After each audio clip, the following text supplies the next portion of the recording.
Welcome back, everyone, to another episode of The Workplace Wonder. I am host number one, Blake Cohen, and I have with me today Kara Kirby. Hello, Kara. Lovely doing our second episode together. Absolutely. Well, I hope you're ready for 45 minutes to an hour of just the best sleep you've ever had, because today Kara brought up to me that she wanted to take this opportunity on our second episode together, I guess, to get to know me. So she's going to interview me for this episode. So get your pillow ready, your most comfy blanket. Stop. You're not. Nope. Listen, you have to model good behavior. I'm modeling humility. My favorite stories ever are through people who do not like to talk about themselves. So actually, by you saying that, it makes me even happier to have this interview.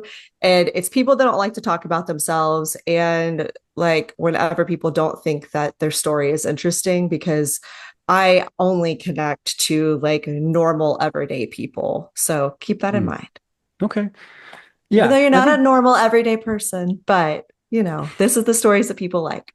Well, that's my point, as I am a normal everyday person. So, no, it's funny you say that. I do feel uncomfortable talking about myself to a certain extent. I think I like talking about myself or what I'm doing when I'm insecure. But otherwise, when I feel secure, I'm like, no one wants to hear this. So I don't know. Tell me more about that. Like, I'm just kidding. Yeah, right. Oh, this is therapy. Cool. We're just going to have a therapy session. It's going to be fun. I'm used to that. Then you know what, though? I'm going to take you down next week. Oh, okay, fine. I know. And here's the deal, though. I could dish it all day long, but I also hate it. So I understand where you're coming from. Good. All right. Perfect. Okay. All Where right. would you like to start? I was born on March 18th, 1987 in Coconut Creek, Florida. Go ahead. I don't think we have enough time to go into your childhood, and that actually would be my favorite thing to do, is hear about all the things that you have had to heal from your entire life. But we're not going to do that to your parents, and we don't have enough time for that. So what I'm interested in, for the sake of this podcast going forward, is I want to hear about your professional career. You've told me a little bit about this journey that you had working in treatment centers. I want to know how you discovered that. And I want to know what started piquing your interest about leadership development, why you decided to go into this program, what you found so interesting. Those, I personally, from someone who grew up in corporate America and like it's all I've ever known, your journey is very interesting to me because you're seeing this world of work through a very, very different and unique perspective. And that's what I want to learn about. Okay. All right. Okay, cool. Yeah. All right. So let's start from the beginning. I want to hear about how, like, your first job you had. Tell me about it. How did you get into it? How are you interested in it?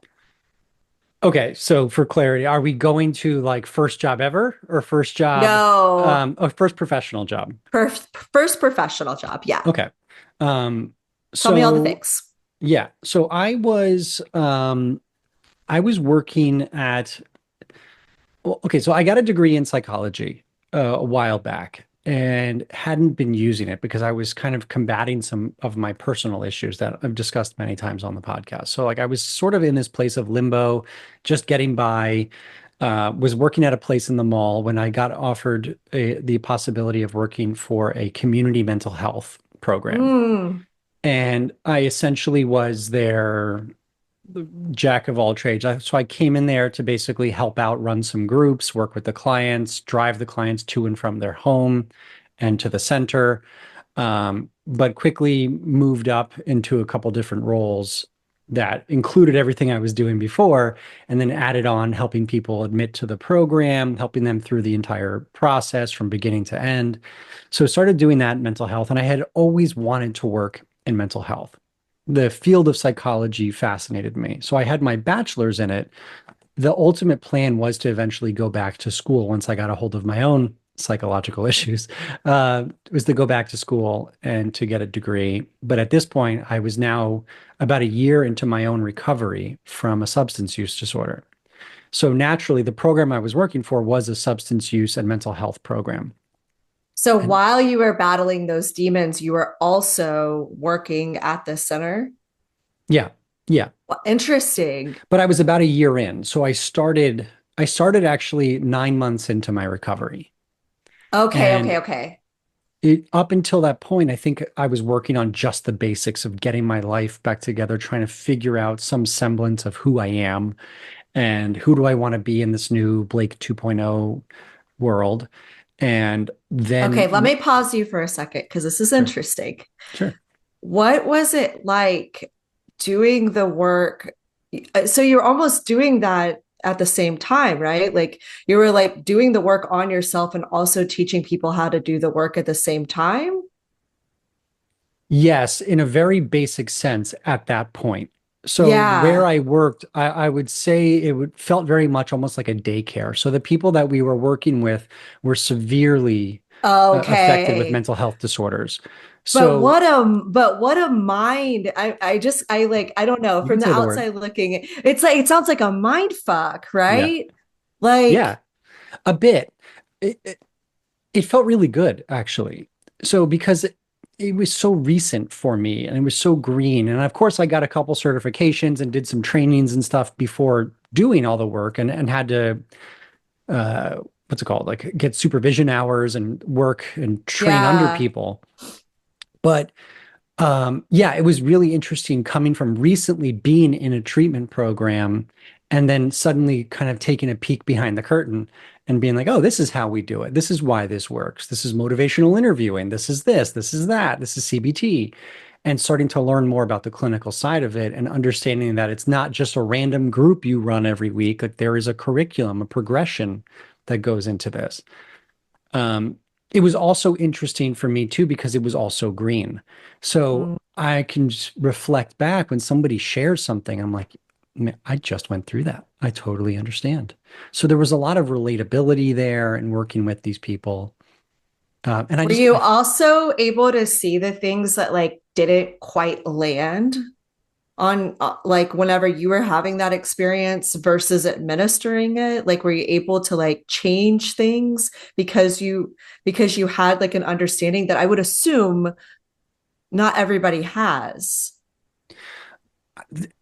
I understood. Yeah. Well, yes and no. So I think this was my first exposure to like bias, where Yeah. there were certain things that didn't work for me. Like I didn't care in treatment. They have this whole thing where they're like, it's a disease model, and this is why it's a disease, and this is this, and this. And in my head, I'm like, why are we spending so much time on this? Great, it's a disease. What am I supposed to be doing to make this Mm. better? All this psychoeducation is fine, but like, I don't care why right now this is happening. I need to know how to get out of this. And how do I make myself better? How do I grow as a person? So my focus early on was more of the practical steps. Hey, this is what you want to do. This is where you're going to go. And I had to quickly get smacked over the head with reality of like, my experience is not everyone's experience. And some people need to understand that there's different ways that this thing forms, that it's maybe a response to Hmm. trauma, that like they need to understand the why so that they can start feeling better about why this is happening and then move forward. It's that you know, I've told you that I went on this like hole of learning about this and on obviously I didn't have these experiences so it's just fascinating to me but this idea but that is like a big idea in some of the books that I've read about why that treatment doesn't work on people is because like there are some people that need to have their ego killed and Mhm. need to understand that they don't have any power. But then there's another subset of people that need to understand, or like they need to really internalize that they're very powerful and like no substance or no anything can have any control over them. And like, here's the steps of how you regain your power. So Mhm. I think when I first read it, I was like, this is so interesting that this doesn't work on people. But now, like, I think the more that I learn, it said there's just different mindsets that different people need, maybe. Yeah. I don't know. You Yeah, know more totally than I make. do.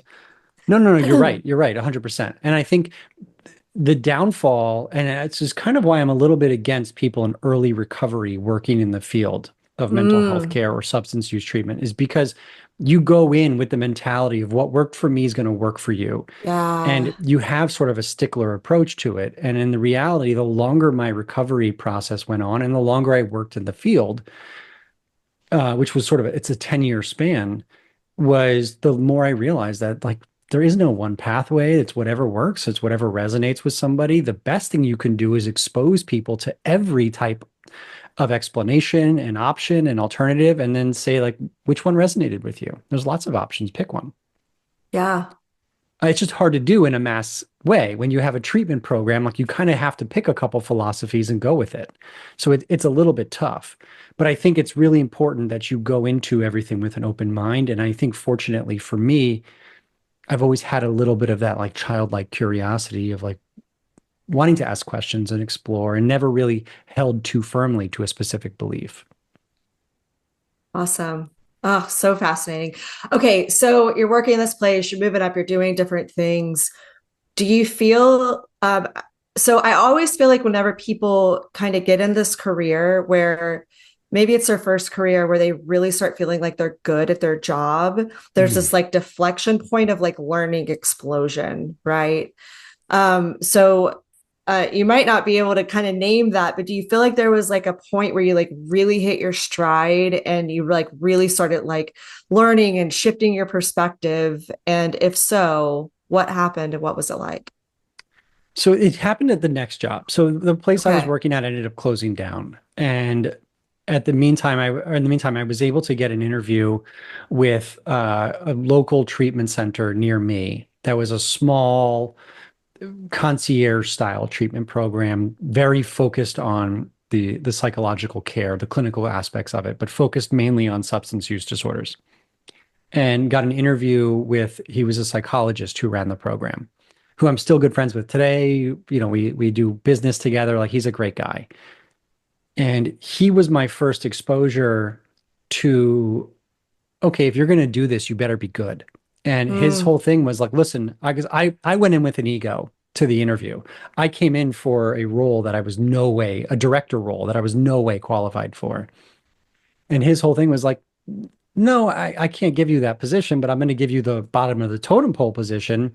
And if no you want to work way. your way up, I'm more than happy to slowly expose you to Oh, the other he side he of he it. read he read you, didn't he? He knew what Oh he yeah. had like met he had met another version of you before.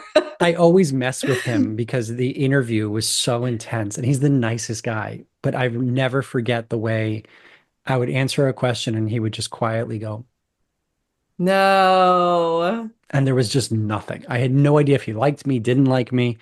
Um, That's very harmful for people pleasers to have someone do that. I hope he knows yeah. Well, I remember being self-conscious too because I that.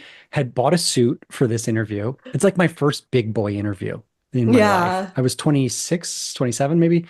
And it's my first big boy interview. And so like I'm going in, I got a suit, but I also just had like something like a surgery on the back of my neck. So I'm stiff in there and trying not to be too stiff and not be too obvious. And um, but anyway, so he pushed me and he said, okay, as after a certain amount of time, he kept giving me more responsibility and letting me interact more with the clients, letting me do more with the phones after hours if people were calling for help, and eventually said, okay, there's the position is still open.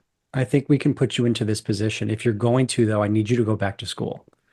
And Interesting. there's certain ethics trainings I need you to do. There's certain courses I need you to take. I want you to be a clinician going into this role that's not normally clinician driven. So he helped me get into that role. And this was a small program, so we all wore multiple hats. And it was the first place where I felt like I have some ability here. I have some I enjoy this. I like helping people. I like being a part of the journey. I can't tell you how special it feels when you talk to somebody's mother on the phone, then you talk to the client themselves, the patient themselves, Oh, and they're still struggling. You see them, you welcome them at the front door, you give them a hug, you sign them into the program, and then you watch them leave 30, 60, 90 days later, and they look and talk and sound just like a different person. It's like the coolest experience. I can't imagine. That's yeah. So that was my first experience, and he was kind of always pushing me to try new things. and learn new things and stay relevant in the way that we practice there. So he was always adding new modalities and new ways to treat people. And I will also say he was my first exposure to a great leader. Yeah. And You know what's interesting about that is that sometimes in the workplace, what happens is that leaders, for whatever reason, I think it's historical. They want the people on their team to come up to them and say, "This is my plan of how I think that I want to get to this next level," or whatever. Like they almost want the people on their team to have it completely figured out. And I would always challenge that. I'd be like, "You have such an awareness, you have such a deep knowledge of how this organization works, these different weird niche rules that nobody else knows about. You know people where you can tell them what strengths they need to harness. Like, why aren't you helping this person? Like, yes, have a coaching call, but don't expect them to do all the work. Like, you can point people in the right direction, yeah, like it's wild that people don't do that as much. Is like, notice what someone's strengths are and say, hey, like, so this is in my world, for example, like I always was like leading, like training and leadership development, blah blah blah blah. It's always in a learning space.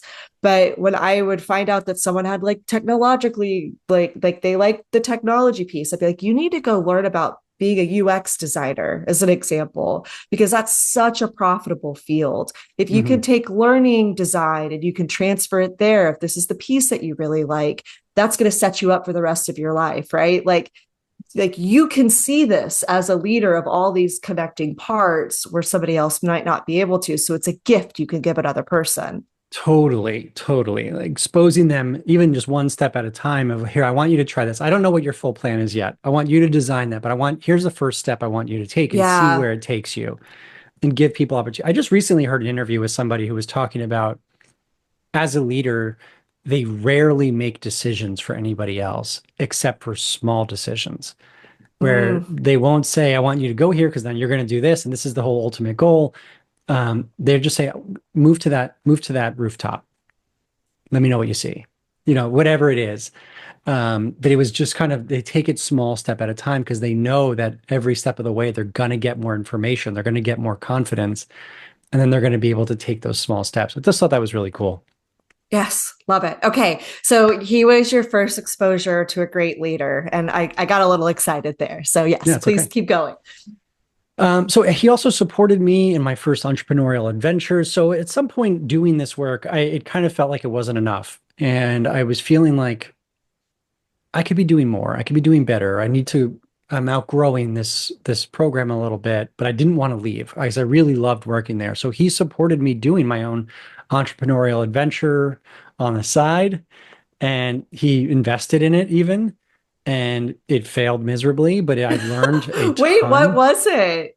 I took a lot of time and did really hard work on it, but I basically created an online supplement company that was creating custom made supplements for people who are in early recovery. It was an AM and a PM mix. Interesting. It was called Liquid Recovery Nutrition. And I worked with psychiatrists and nutritionists, and we kind of formulated these things. So I learned all about Wait, I sourcing and love it. oh my So, God. like, was the idea behind it that like you're probably not in the headspace where you're thinking about nutrition, but like if you are healing your body, it could help the process. Yeah, I mean, it's the idea that like your neurotransmitters are completely thrown off in Yeah. early recovery. They're all trying to figure out like where's that homeostasis? I've lost it. And so through amino acids, through magnesium, through a lot of different other supplements, you could start to help your body heal. And the two biggest things that I hear from people in early recovery is I have no energy during the day, but I can't sleep at night. So it Interesting. was just Interesting. natural supplements of ways that people can hopefully start to heal their body quicker. And they tasted good. They were really good. It was I like a think we need drink to bring mix. this company back. I still have on my computer. See it every once in a while. The It just wasn't the right time. What year was this? 2016 maybe. No, yeah, that was the right. It was just a timing issue. People weren't thinking about their health in 2016. Like No, now you're right. people are, yeah, like now people are like People are alcohol free. They're all health conscious. You need to bring it back. You know what? It's not a bad idea, maybe. Let's get this I thing up and running. People have said that to me a couple times. Someone actually the other day was like, "Do you still have the ingredient list?" I'm like, "Yeah, I could sell it to you." Yeah.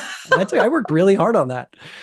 It's so Um, cool. but anyway, regardless of it failing or not, and I vividly remember like having just throwing out like 900 bottles of each of these because the Wow. business failed and having to go to the dumpster. And it was upstairs my office, and I had to No. carry down from the dumpster Oh my just God, Blake, we're handful gonna after make handful. this business work. We're gonna, Cool. I'm it's down. gonna be the best TED talk ever. Yeah, yeah, right.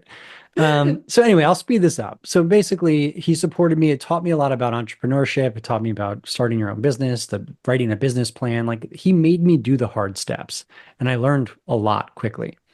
So anyway, he supported me for a long time. But where I got interested in leadership and org psych was at some point the money person behind the treatment center, they purchased a large property, and it shifted their perspective and their focus of what they wanted to do. They wanted to recoup what they spent. So they decided to shift who was in charge of the organization. So it was no longer the doctor that I was, or the psychologist that I'm working under. It was now somebody else entirely who was not at the time equipped to run a treatment program. And they destroyed the culture very quick. It was an Wow. abrupt change that Wow. was micromanaging, that was unethical. There was all types of stuff going on. So within like 6 weeks, everybody was gone. And I think the Wow. doctor, he's the one who lasted the longest, but eventually was like, get me out of here. And he left like maybe a year later. But everybody else, all the core members were gone in 6 weeks. And I worked at a prominent organization in South Florida that won like every single award underneath the sun. And in my last years there, because they had gone through a similar process, I wanted to almost study what happens to kill a culture that is so wonderful and so thriving. And I was like, I'm gonna write a book about this. It's gonna be like groundbreaking, right? But that was my thesis, is that it takes zero effort. Like yeah. destroying a good culture, all you got to do is lie, stop trusting people. Like it's so easy to Hmm. kill. Agreed. And that's what fascinated me as well. Yeah, So cool.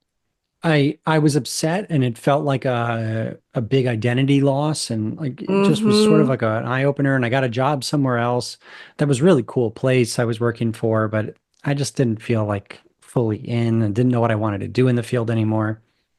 So, but that's what fascinated me. So I started reading books on leadership, and Interesting. um, then in 2020 decided to start my own mental health substance use company with a partner.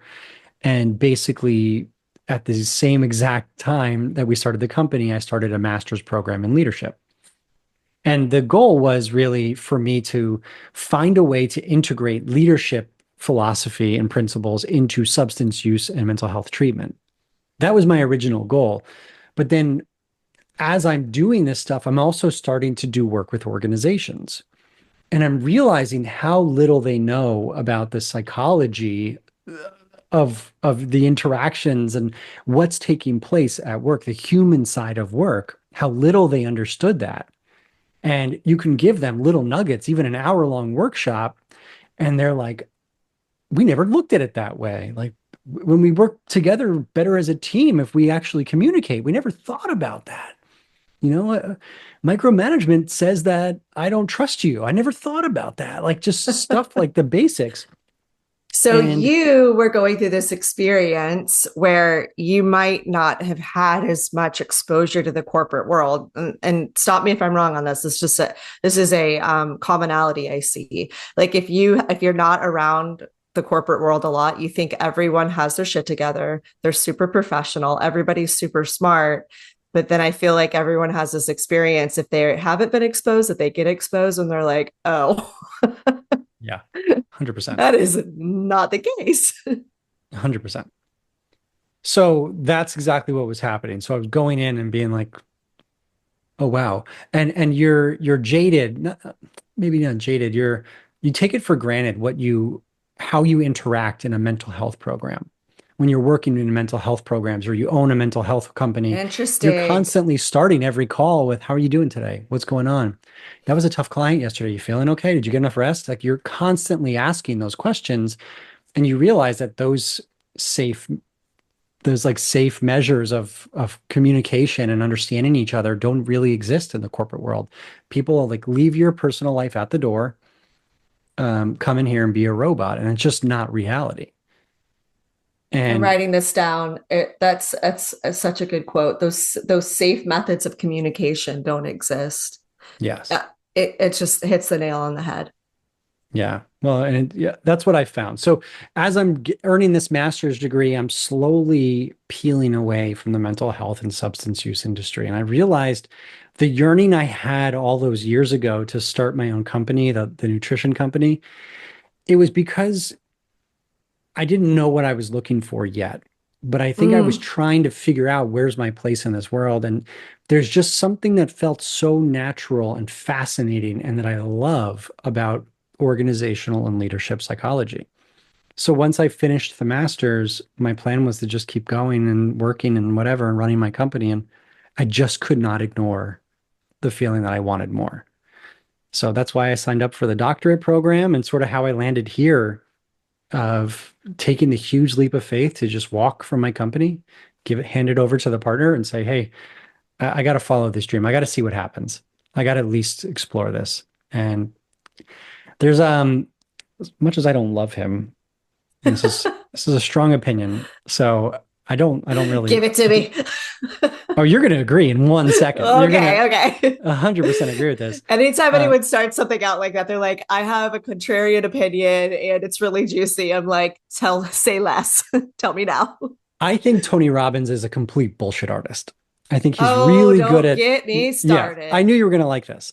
So, but we talked about before we started rolling, like I think there's good things you can take from people. Sure.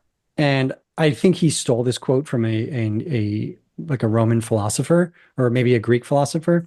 But it's basically if you want to take the island, you got to burn the boats. And I kept every time I wanted to start something new or try a new venture, I always kept my little safety net there. So I decided to say, hey, Mm. I'm leaving my company. I'm jumping all the way in.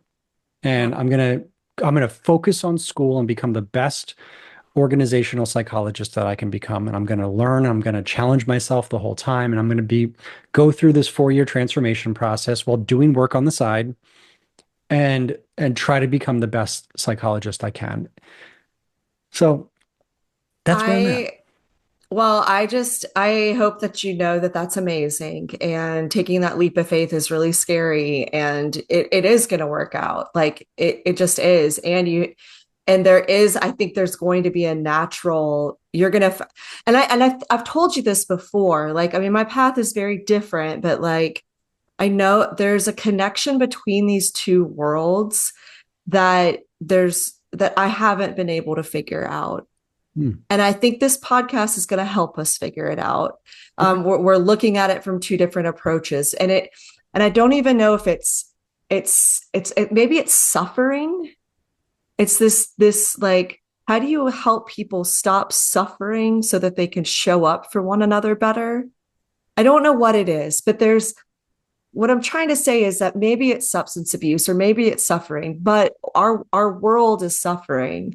Everybody has anxiety. Everybody is like dealing with these things. And sometimes when people deal with these things, they go and escape and they use drugs and alcohol to escape. And it almost feels like it's a different world, but those people are in our workplaces. And if they're not directly in our workplaces, their family members are in our workplaces. Like the separation of work and what happens in your personal life is a myth. It's not a thing. Mhm. So I don't know the answer yet, but it is like this, like, what does it look like if people are healing inside of organizations and what great work can come out of it? I agree completely. And my thought is if you have a healed team and if you have a team that's cohesive and understands each other, and sometimes maybe even the members don't like each other, but they understand each other.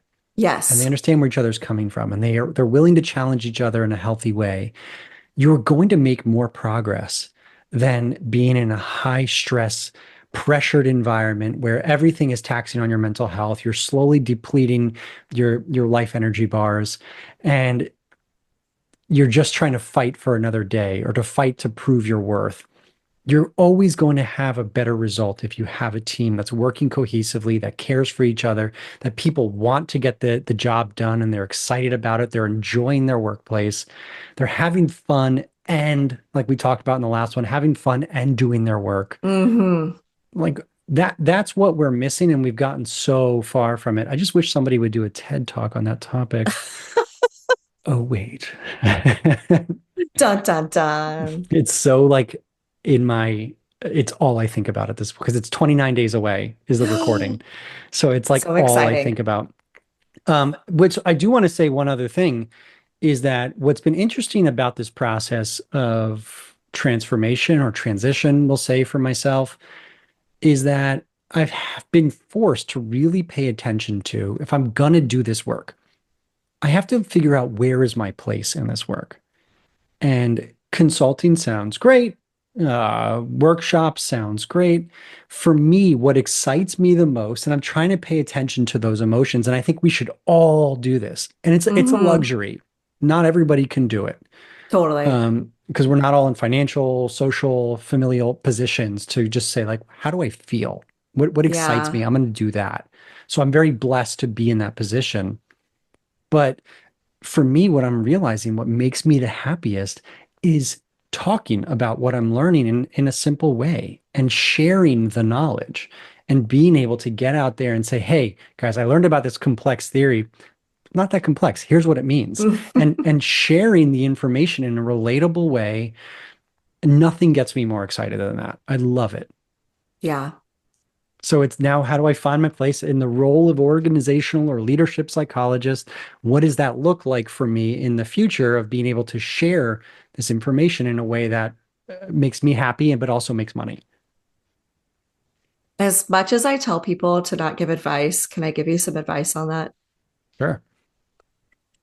It's not a thing. People are multi-passioned, you know? Like you're gonna do all of those things.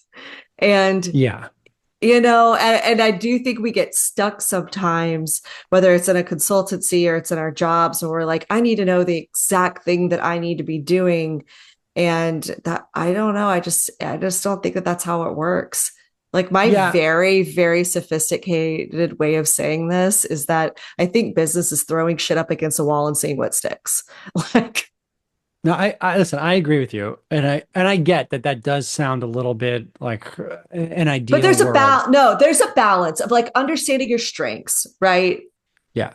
Well, so I guess what I'm saying is like I could, whether it's teaching, whether it's public Mm-hmm. speaking, whether it's something, I need to have that as being one part of Yes, my career. totally. However, I do realize that in this role, as I always have, there's going to be a bunch of buckets, and I Mm-hmm. some will be the bread and butter that pay the mortgage, and some are going to be the passion projects. But I know I don't ever want to be in a position again where I'm stuck in a job that is all bread and butter and no passion. Yeah, totally.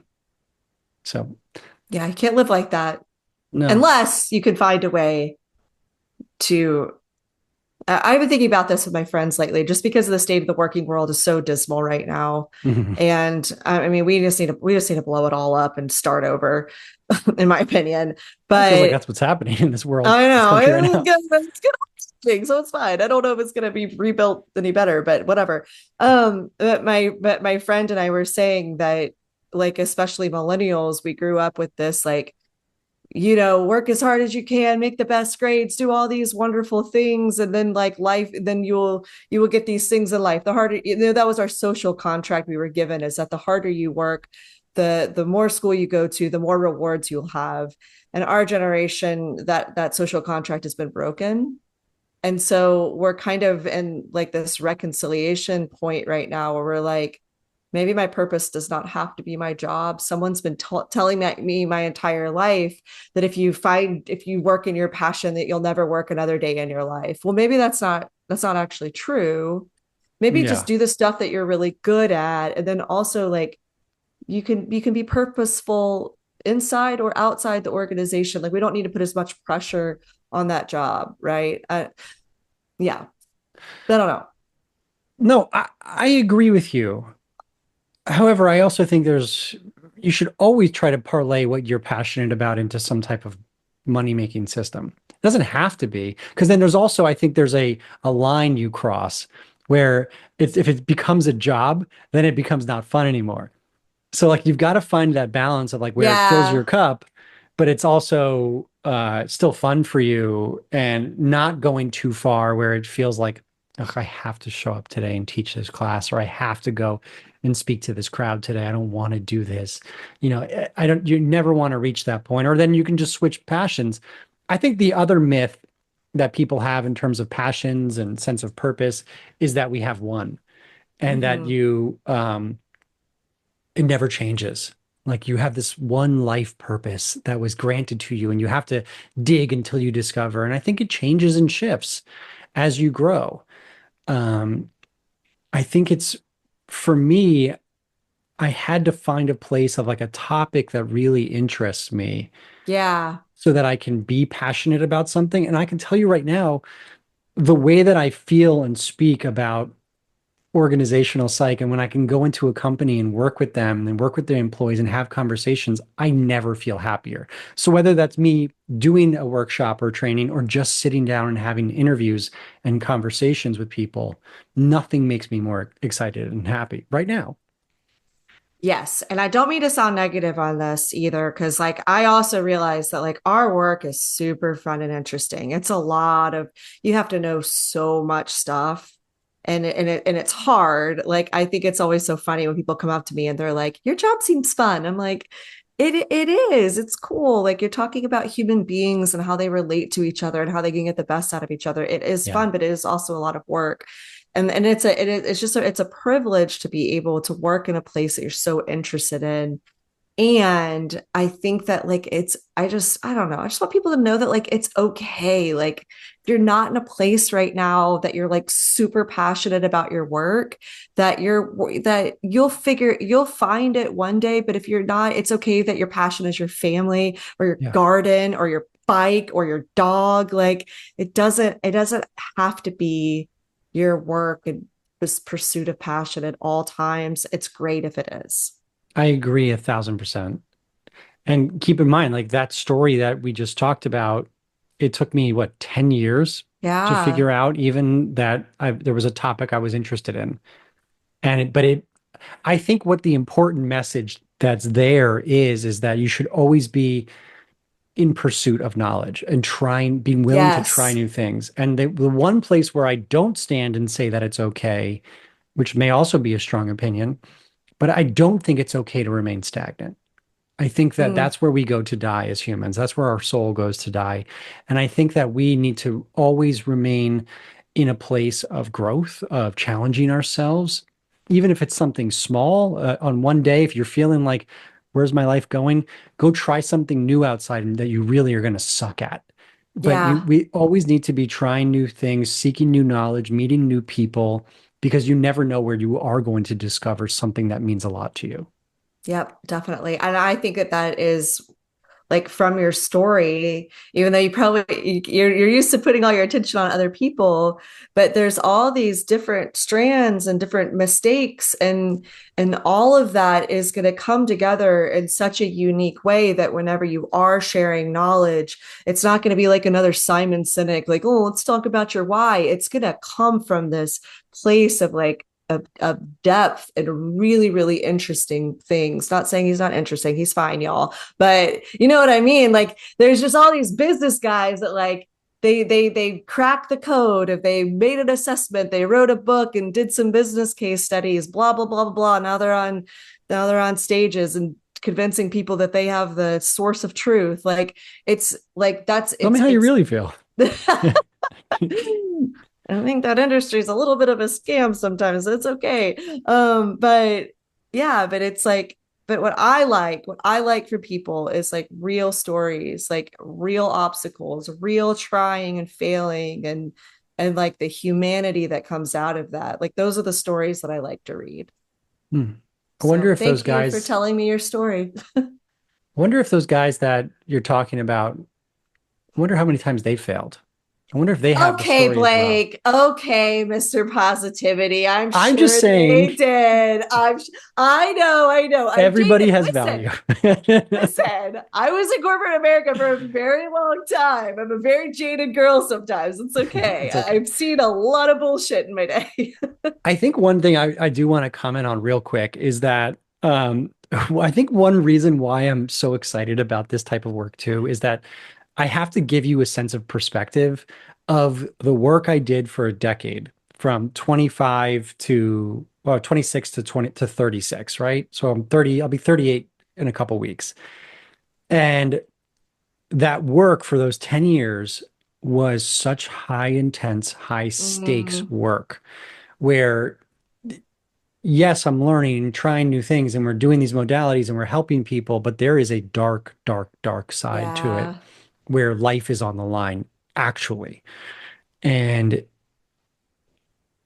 it takes a huge toll on you because you do lose patience. Um, lose not lose patience, you lose like you actually lose them, like they pass away.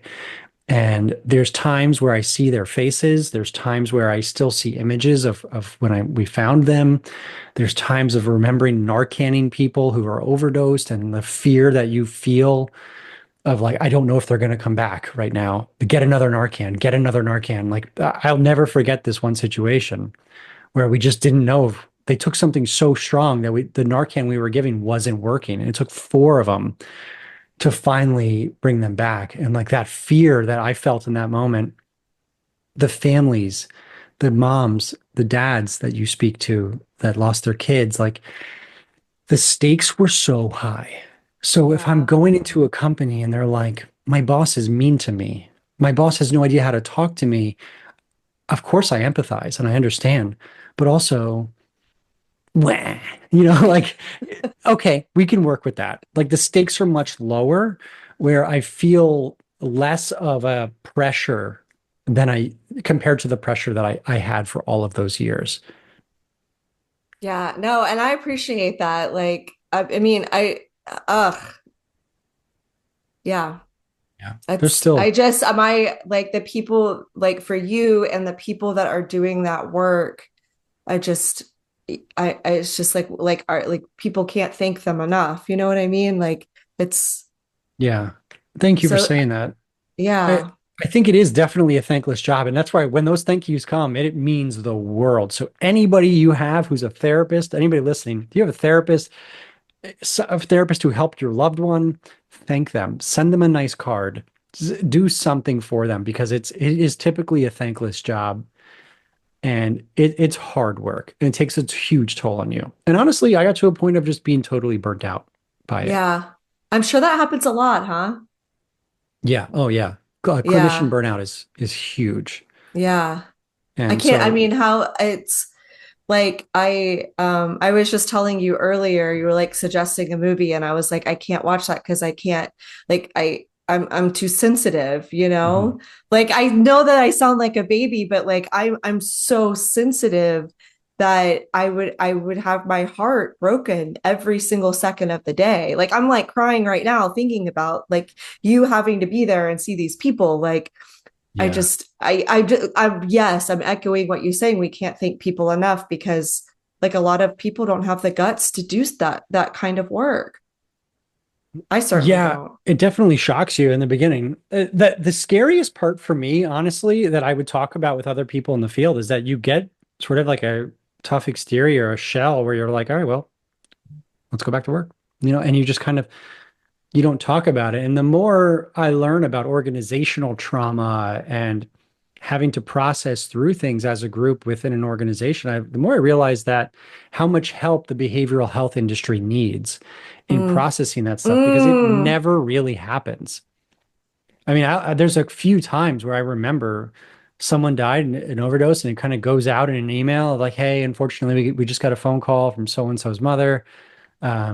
So and so passed away. And you're like, well, that sucks. Well, let's keep going. and you like develop this weird shell, and then every once in a while someone passes away and it hits you like a ton of bricks and Wow. wipes you out, and it's just so hard, and you never know why, and it's so strange, but you develop this tough exterior. That's what scared me. I felt numb to like the most serious things in the world. I don't, Interesting. yeah. Like you lose the empathy. You lose like that feeling in a sense. So I don't know. I think after a while I just realized it wasn't for me. Yeah. But and you also spent 10 years doing that work, right? Mhm. Yeah. So, I Oh, mean, that's, yeah. I don't regret it. Like I Yeah, yeah, totally yeah. I appreciate it, and I had some of the best experiences ever. And I'm sure I'm going to carry those experiences with me, like you said, in everything that I do moving forward. Um, and it's always going to help me. Yeah. It's made me who I am today. I'm also excited. I have one of my friends that's going to come on, and he's really trying to integrate. We're going to have so many cool people come on and talk about cool things, but one of my friends in particular, I'm going to make him. He doesn't know this yet, but he's going to come on and talk about grief and how Oh, he's trying to make that into the curricula of organizations of like how to handle grief and how to talk about it, because the wow. same because I mean, again, it's like it's so weird when it happens in organizations because people don't have the tools for it. Hmm.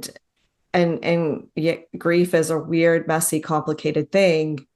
And Yeah. and if we're operating for the assumption that our organizations and our real life are not different, then we have to be more careful with how humans operate, So it'll Yeah. be cool to hear some of the things that he's learning. That's going to be interesting for sure. I mean, I'm curious of how that's approached, really, because Yeah. that's something that affects a lot of people. And I think the easiest thing to do is you just don't talk about it. Yeah. It's just like avoid the person who's grieving. Or if we're all grieving, if somebody lost a coworker, it's just like, so sad they're Yeah. gone. Who are we hiring to replace them? Like there's a lot of just moving forward quickly. Right. Yeah. Yeah. Yeah, grief is a strange thing. Like, yeah. So, anyways, thank you, Well, Blake. Thank you thank for you. thank you for reluctantly letting me do this. So I'm going to ask This everybody was to cool for wake me to up learn. now. Oh, I'm going to snap stop three it. times and you can No, wake no, up. we're not doing that. Stop it. Hope you had a good nap. No. People are gonna love it. People are gonna love it. It's an interesting story. And I it's should have not, warned people when this started that if you were driving to pull over and get somewhere safe, yeah, oh if this is nighttime and you haven't had coffee. this is an example. This is an archetype of people who don't like to talk about themselves. This is their defense. Hello. Psychology 101. You're welcome. You know what you said that made me laugh a couple times, by the way. So it's just something we can like, I just wanted to bring up because I was thinking about this yesterday that we've moved away in communication styles from saying but. So like, yes, I Mm, agree with you, but so and so, because it negates what the other person is saying. But I've realized at this point, we all say and we go, yep. and we instead of saying And but, we all say it I just like that. And it's like, you're saying but right now. Like it's just another way. It sounds different, but oh, you're I saying hope you but. didn't feel like I did that. No, no, you didn't. You did the and, but it made me laugh only because I was having that thought yesterday that it's become such commonplace for us to go and Hmm. instead of saying but. Or what's the other one? I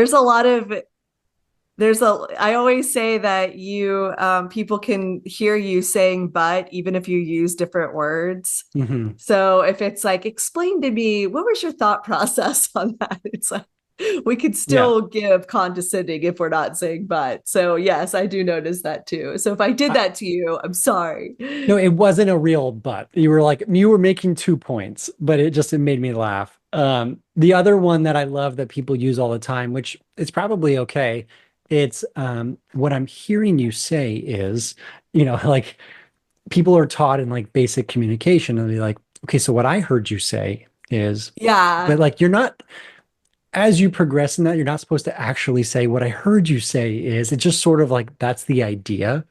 You want to be like, okay, Really? because it's not very natural unless you normally say what I heard you say is this. Is that accurate? You're sort of supposed to say that without in whatever language that you, however you talk.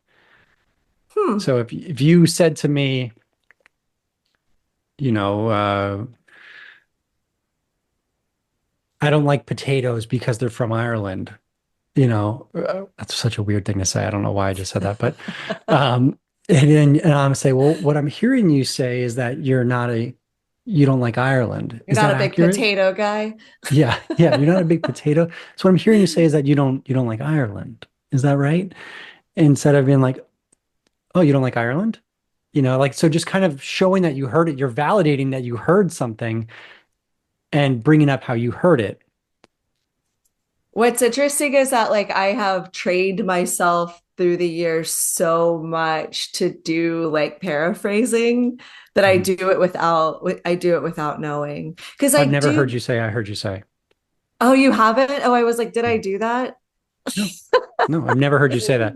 I think This is you like when two therapists are having a conversation. They're like, and then you use that tactic. And then no, the reason I'm pointing out is just because it's become one of those common things when people yeah. teach communication basics to corporations. Hmm. They teach these things, but they forget the caveat of like, you don't have to follow my script. It's not a Yep. script. I'm just giving you the point of like, I need you to reflect back what you heard and then ask if you feel like, did I understand that correctly? Like you want to make sure you're clarifying, you're reflecting and clarifying. But you don't have to follow my script. But a lot of people have taken that on and said, like, now their big thing is to say, what I heard you say is this, is that accurate? I hear it all the time Mm, now. that's funny. I'm gonna look out for it now. I think that I'm like probably in the camp where I'm just like happy if people are trying. True. I have to always be clear, and I always have to make this statement, and this happens all the time. I got to make this statement. When I say these comments, I'm not judging in any way, and I am very happy. I just like to point out funny things I've noticed that are entertaining to me. I think that's fair. Yeah, I'm always just like I'm just always happy if people like I'm like, oh, you read part. Never mind, I'm not gonna shut up. Are you Like, gonna make yay, another thank potato Ireland joke? no, I was just gonna say that like I'm like, oh yay, you read something, because Yeah, people yeah, don't read. right. Congratulations. I'm like, and people like notoriously don't listen very well. So I'm like, oh, you listened a little bit. Great. Awesome. True. Yeah, you got to celebrate the small wins. Gotta get those small wins. Yep. I recently had a conversation with somebody that um you would find interesting. It was like they're basically introducing a new kind of model out there. And I actually really like this person a lot.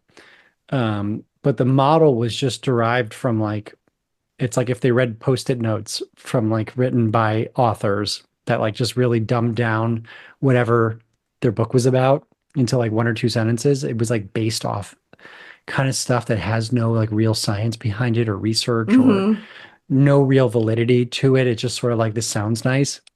Mm-hmm. And I'm like, was on the call with the person and decided to, for once in my life, like speak up a little bit because they were just wanting to run it by Whoa. me.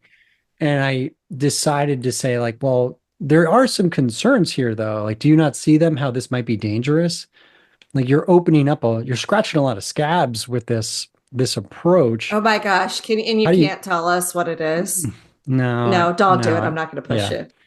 But I just like you're scratching a lot of scabs with this approach. You're not really closing anything up. Also, how you're gathering information about other people, you can never not account for bias. Like there's going to be massive bias in how you're gathering information.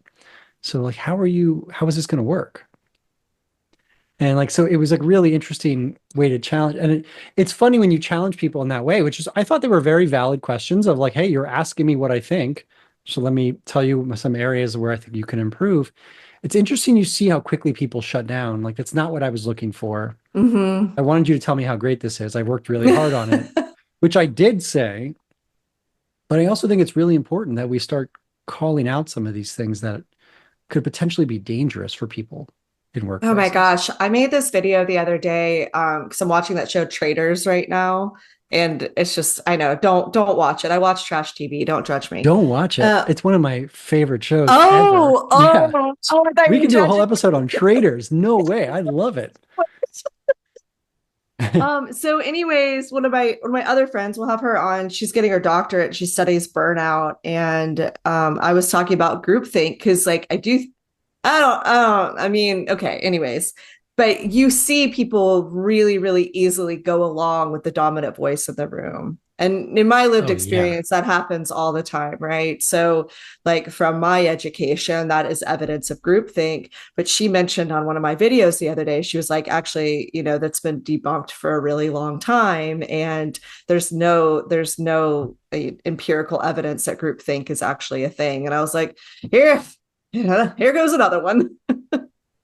So I know. We've all been taught that in all of our programs. So it's like, wait a second. Yeah. I'm But not but we sure about have to that be though. we have to be in that state of being like, what are these things that I accept, even with the amount of education that we have and what we do, without looking at a critical eye. And I would say that that's one of them, you know. Hmm. I'd love to have her on and talk about that because I, Okay, let's do it. I I understand why she's saying that. I've never heard that it's debunked. Like in social Mhm. psychology, groupthink is a it's considered like a social It's like, psychology issue. It yeah. definitely is. It exists in the literature right now. Like, I know for sure. Um, but I can see why you're saying that. Like people's brains don't sync up and all think the same. It's just more that like it's about authority, power, influence, and Hmm. who has an influential voice, and then people being afraid to go against that because they're going to be excluded from the group if they do. Totally. So I could see that scenario playing out and why maybe it's not called groupthink anymore, but I do think people tend to get in line because they want to be a part of a group and they're scared of dissension. Yeah. I don't know. Anyway, Traders is awesome. I love it so much. I miss Boston Rob. Oh, he was so good. Yeah. Yeah, it's whenever people like understand methods of influence and actually put them in action and you can see it as a spectator, Hmm. it's really interesting to watch.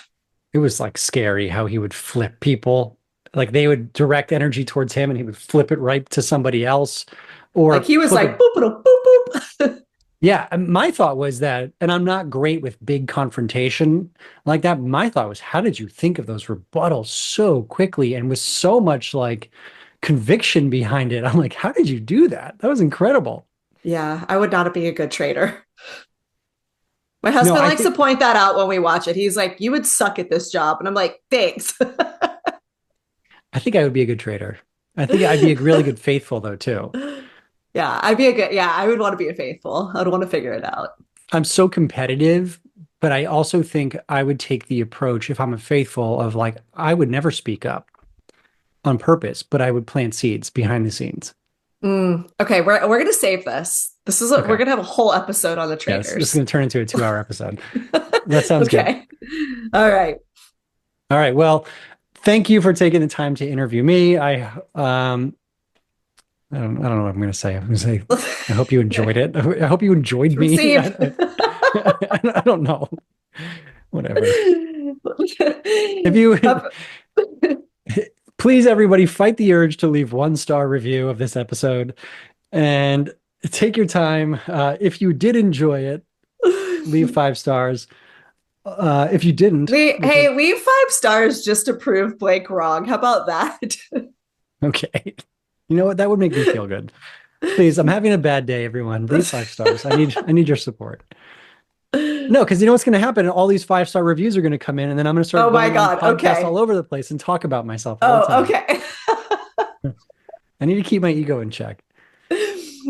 All right. Well, thank you everybody for listening. This is going to be live on YouTube. This is also, if you want to listen to the audio version, it's everywhere: Spotify, Amazon Music, Apple Podcasts, all the good ones.